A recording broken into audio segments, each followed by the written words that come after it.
You know what? Sometimes you don't have a good reason to make a video, and that is okay. A couple weeks ago, I read a very interesting fact, which I wrote down in my phone, because I thought, oh, this will be a very interesting thing to make a video about. And when I went back to look at the notes, I thought, I can't just make a video about a fact. That'll be over in 30 seconds, and then everyone's gonna go, oh yeah, interesting fact, Moby. Why'd you make a whole video about it? So instead, I've come up with a plan, which is I'm gonna talk about something else that interests me, and then we're gonna loop back around to the fact, and hopefully then you can really appreciate the fact. In fact, I'm gonna warn you when the fact is coming, so then you can savor it as well. So in the meantime, while we're waiting for this truly wonderful fact, we're gonna talk about superstition. Now, I don't know what the internet's view is on superstition, but I assume that we all sort of agree that it's nonsense. It's like, it's the last bit of crazy that hasn't been diagnosed yet. And you know what? That's okay, because some superstition makes complete sense. Like the old-timey days, they had the one about not walking under ladders, which makes complete sense. If you don't want to get clobbered by falling debris, then obviously you're not going to walk under a ladder, right? And then there was one which I read on Reddit once, so this might be absolute bunkum. But there was a fact about if you break a mirror, it causes 7 years of bad luck. And apparently, back in the old days, mirrors were really expensive. And if you broke a mirror, it would set you back 7 years. It would set you back 7 years financially. Saying that out loud, I've realized that is probably nonsense, isn't it? It's amazing that we all have our own, like, built-in fact checkers. When you just say something out loud, you go, that's bullshit. So yeah, maybe ignore that last one. I think that was just a bad example for me. I think my favorite superstitious behavior isn't like foreboding and supernatural. Mine is the superstitious behavior of gamblers. Like when you go to a casino, you see it in the live games, but you really see it on the slot machines. People, they develop their own like Pavlovian conditioning. So some people will tap on the glass as they play.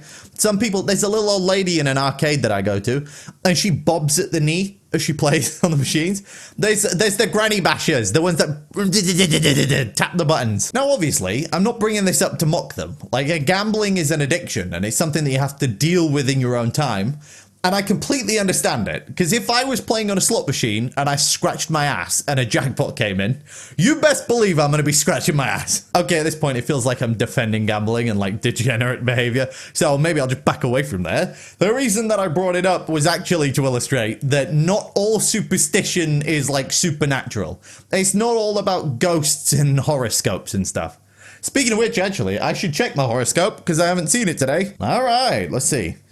You never give up in life. A robust love affair is the takeaway of the day. Multitask to accomplish every task within the time limit. That's not a horoscope, that's advice.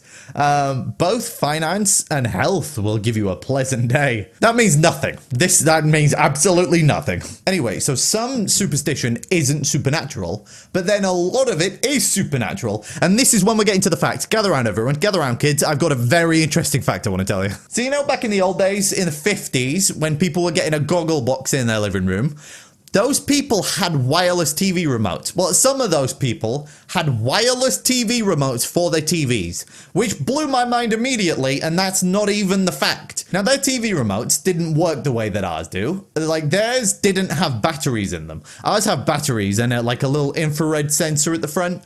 Theirs worked like mechanically. So there was only 4 buttons on the front, and inside there was a series of metal rods, and when you press the button, it would tap the rod and emit a high frequency sound, which the TV was listening for. Now, that's interesting, and it's also the reason that they call it a clicker, because when you pressed it, it would click and then the TV would change.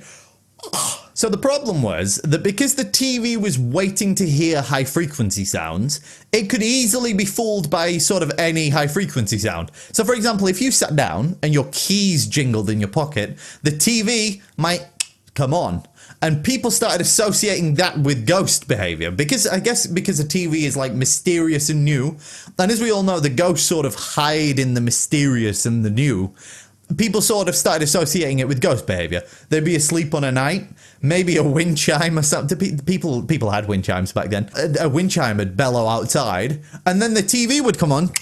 Oh my god, a ghost turned on my TV last night. And this very interesting fact being presented to you by a very charismatic ginger man is the reason why in horror movies and ghost movies there are so many references to TVs, because people heavily associated TVs with ghost behavior. That's fascinating, ain't it? I think that was worth waiting for. Growing up, I actually thought that my TV was haunted. But then I thought that everything was haunted because I was told repeatedly by a very religious family that my house was haunted. But that sort of fear of the ghosts being in my house did make it a little relieving, even though I don't believe in ghosts. It made it very relieving when I moved into this house, because finally I was away from that like horrid house that was saturated with ghosts. And then that peace was broken about 3 weeks into living here, when a very kind, portly man knocked on my front door and informed me that he used to be friends with the people who lived in this house, and in fact he took care of the people who lived in this house as they died here. So that's great. Once again, I'm surrounded by ghosts. And that, ladies and gentlemen, is a masterclass on how to make a video out of next to nothing. Because, yeah, alright, I could have just sat here and said, hey, did you know that old TVs used to get fooled by keys and wind chimes? But that wouldn't have been very interesting, and we would have all moved on very quickly. But now you've learned something. You've spent some time with me, you know? Hopefully I have something to actually talk about the next time I make a video. I made a promise that I was going to be productive this year, so I made content for you. I hope you enjoyed it. Love you, bye! So for example, if you sat down and your keys jingled in your pocket, the fuck was that? I didn't like that. Is there a ghost here? I'm literally about to talk about ghosts. I didn't like that. Alright, let's just pretend that there isn't a poltergeist in this room. What just happened is going to age very poorly.